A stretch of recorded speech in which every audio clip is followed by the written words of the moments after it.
Welcome to my first video. And this video is going to be about my GM got hit in the head with a crowbar. Or rather, a fictional crowbar. But it still ended up with him getting a minor injury to the head.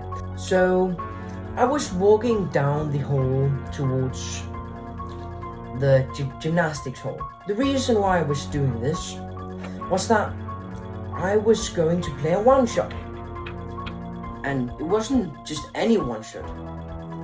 It was a horror one-shot. It was both a TTRPG one-shot, but it was also a live-action role-play one-shot. And I hadn't seen one of those ever. It was titled Jacob ? And I was walking and I was thinking, what could this mean? And I remember the adults or the administrators explaining what it was all about. It was this LARP about 5 teenagers trying to find out what happened to their friend Jacob. So we've got Sigurd, Daniel, Little Asta, Andreas, and my character, Louis. Oh yeah, and for the purpose of this one-shot, one of you is going to have a crowbar. Andreas is like, that's perfect for my character. I'm gonna take the crowbar. He gets the crowbar. We get closer to the house, still trying to hide if there are any potential policemen. And there's actually no policemen around. So we creep up to the house. And by the house, there is one blinking street light. So we get closer to the house, still trying to hide if there are any potential policemen. And there's actually no policemen around.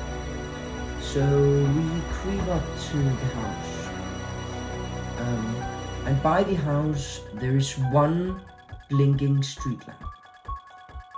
We go up the house. It's locked behind this iron fence.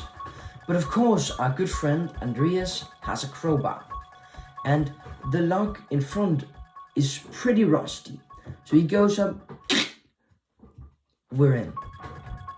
And we're standing there inside the front part of the house, looking at this giant house. But I see something which scares me. A camera with a red dot underneath it that's blinking, which means it's recording. Who is recording us right now? Are there still people in the house? No, there couldn't be. Is this the policeman? Maybe. But I don't know. I quickly tell it to my party members. But we continue in nonetheless. Inside in the entrance room, my character finds a flashlight. Of course, he picks it up and lights it. We look into this classical main room of the house. We've got a television, a rug, like a carpet with a table on it, and a few couches. And on the table, we have some police reports lying around. Little Asta walks over and starts reading. And she starts reading. We've got it's about missing teenagers. Missing teenagers that's our age. There's just one detail that strikes her a bit oddly. That they are all fairly athletic teens. She goes on to the next piece of paper. And this one is an actual police report. Yeah. And they're saying that they will wrap up this operation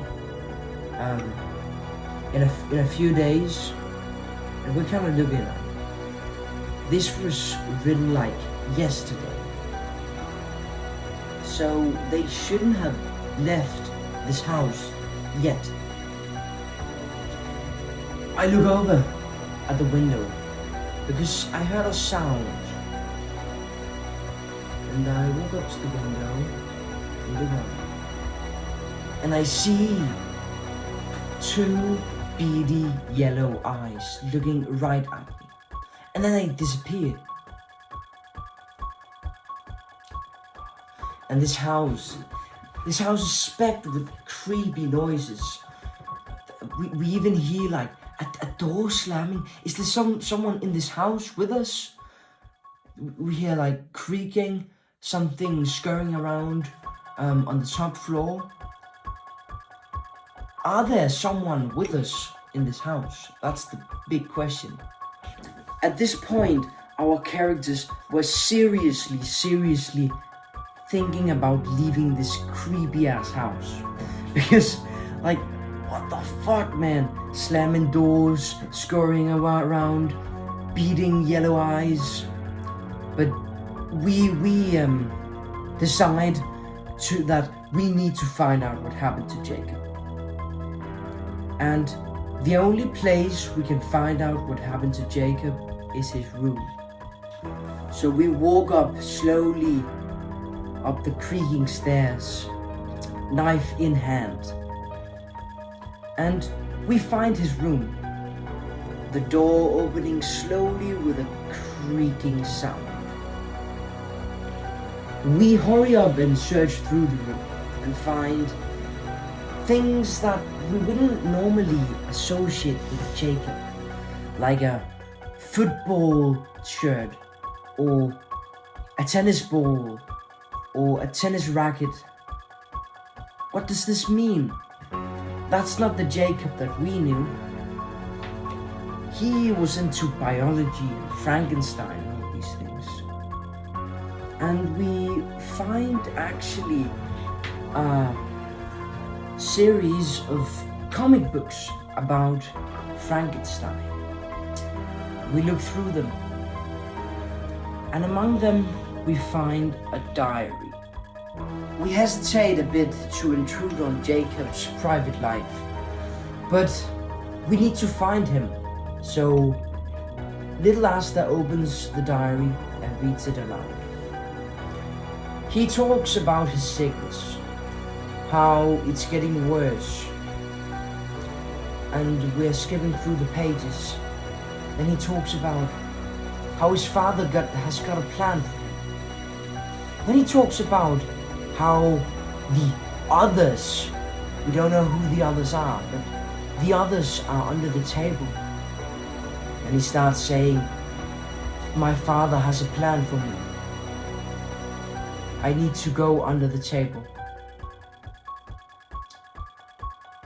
And prior to this, he just wrote, I'm sick, I'm sick, I'm sick. He seemed to be getting weaker and weaker every single day. Every single day writing less and less in his diary. But under the table, what the hell? What does that mean? We walk back down, knife in hand, of course, to the table in the living room. The table with a carpet on it. And you know what's extremely cool about this? We were standing in this the backdrop of the theater, right? And there's a table with a rug under it. We remove the rug because it's under the table. And we find a goddamn the thingy that you can get down. A thing that you can open and then crawl down through. And this is in real life. This is actually in real life. So this next sequence, this is like a lab now. So we crawl down and get to this, electrical room. There are wires going down through the room, and they lead through a door.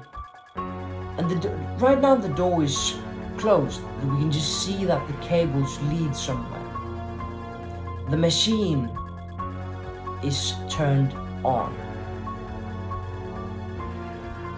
And at this point, our flashlight begins to flicker. It begins to not work. So we have to walk through the dark, down through the hall, where we find the others.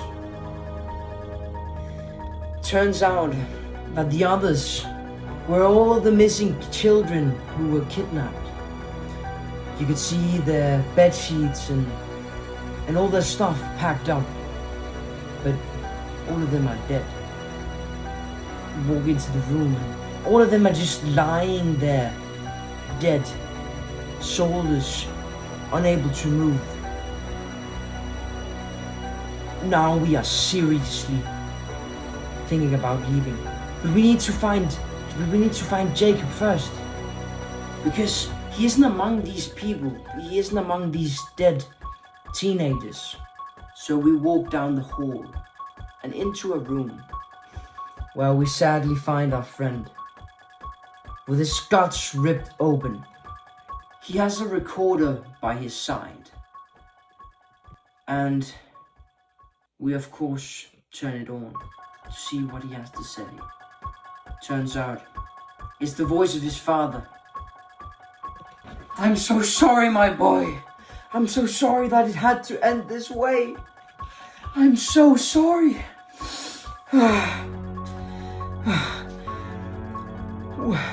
Whoever hears this, don't let it out. Flee this place now. Get out of here, and don't, under any circumstances, let it out." We hear steps on the hallway. We hear doors slamming. Something's coming.